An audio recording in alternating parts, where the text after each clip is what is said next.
Hi hello welcome to our channel మీ గిరిజారెడ్డి. నాకు దీపావళికి వచ్చిన స్మాల్ గిఫ్ట్ అండి ఇది.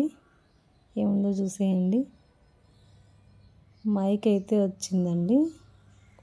అందులో దాన్ని ఎలా సెట్ చేసుకోవాలో ఇన్స్ట్రక్షన్స్ అయితే స్టెప్ బై స్టెప్ అయితే ఇచ్చారండి ఆ పేపర్లో.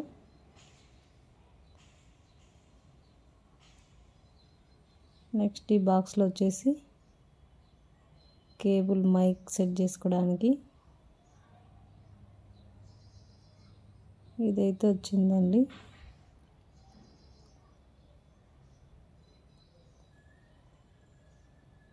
ఇంకొకటి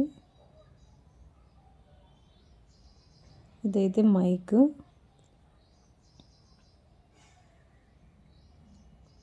చూడండి, నెక్స్ట్ ఇంకొక బాక్స్లో సైడ్ ఏమి ఇచ్చారో చూద్దాం. ఓకే, ఛార్జింగ్ సెట్ చేసుకునేది ఇచ్చారు. ఈ వీడియో నచ్చితే లైక్ చేసి సబ్స్క్రైబ్ చేయండి. Bye bye.